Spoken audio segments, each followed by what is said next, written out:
Welcome! In this deep dive, we're going to unpack a really interesting framework for looking at those tough moments in life.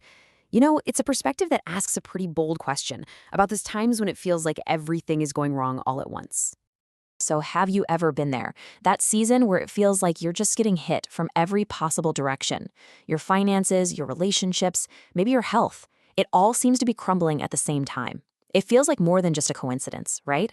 Well, the source material we're digging into today offers a very specific way to look at these moments, reframing them not as just random chaos, but as something coordinated. So, what are we really talking about here? According to this framework, a spiritual attack is defined as a series of events coordinated by the demonic realm to oppress a believer and stall out destiny. Now, the key words there are coordinated and intentional. This isn't about having a bad day.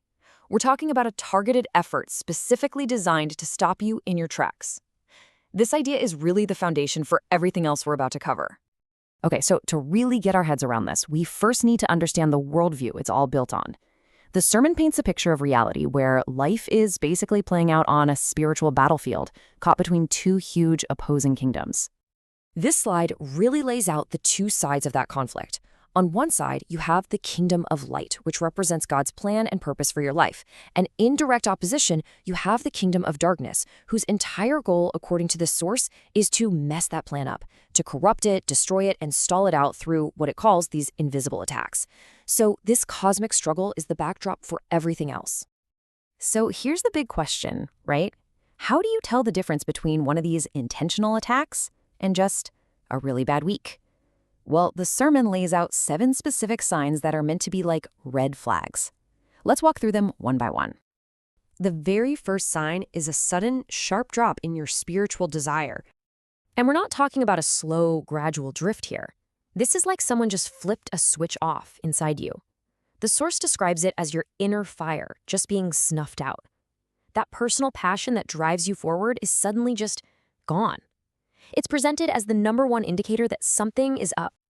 The second sign is this overwhelming wave of negative emotion that seems to come out of absolutely nowhere. We're talking specifically about this intense frustration and discouragement. This isn't just a bad mood, it's a deep, boiling anger that comes from feeling blocked no matter what you do. You feel stuck, like you're just hitting a wall over and over again. And that feeling of hopelessness, that's the whole point. Third, a sudden and really disorienting fog just settles over your sense of direction in life. This is framed as a totally strategic move to twist your thinking. One minute you were clear on your path, and the next, you're just filled with doubt and confusion. The whole goal is to make you question and maybe even abandon what you believe your divine purpose is. The fourth indicator is the abrupt disappearance of something really fundamental. All of a sudden, your life is just thrown into this constant cycle of tension, drama, and emotional chaos. That inner quiet is just gone. And this lack of peace isn't just uncomfortable. The idea is that it's designed to push you into making reactive, bad decisions. Okay, the fifth sign shows up physically and mentally. It's this profound exhaustion that you just can't explain. The sermon draws this really powerful parallel here to the prophet Elijah. After this massive spiritual victory, he gets hit by what's called a word curse, and he becomes so completely worn out and defeated that he literally wants to die. It's a bone-deep weariness that just drains your will to keep going. Sixth, that weariness leads to a persistent, powerful temptation to just give up and walk away from it all. This is described as the enemy basically trying to convince you to just forfeit the game. The idea is that all that ongoing pain builds up these emotional walls until quitting starts to feel like the only logical, sane thing to do. And the final sign, you feel this powerful pull back toward old, destructive habits that you thought you were done with for good. The source frames this as a very strategic move to trap you all over again. The idea is that the enemy is looking for a crack in your resolve, a way to get a foothold and drag you right back into a cycle that you already fought so hard to break free from. Okay, so if those are the signs, what in the world is the response? Well, the sermon doesn't just leave us hanging there. It gives us a really powerful case study from the life of the biblical King David, showing us how to fight back effectively.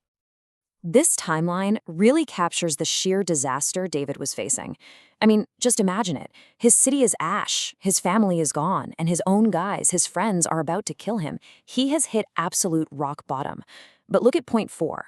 That's the pivot. That is the most important moment in the whole story.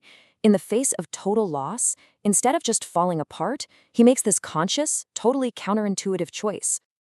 So, what can we learn from this? Well, from that one single, pivotal choice, the source material pulls out a crystal clear 3-step blueprint for how any of us can respond when we feel like we're under attack. And this slide lays out that strategy perfectly. It's a powerful lesson in how to respond. And notice, it doesn't start with fighting back externally. First, you turn inward to stabilize yourself spiritually. Second, you quiet all the noise and chaos to seek a clear direction instead of just panicking. And third, once you have that direction, you act on it decisively. And really, this brings us to the core question of this entire framework. Is the real battle happening out there in your circumstances, or is it happening in here, in your mind? According to this teaching, victory isn't found by running around putting out all the external fires first. No, it's found in that critical moment where you take control of your internal response and you decide where you're going to turn for your strategy. And that choice, it suggests, is absolutely everything.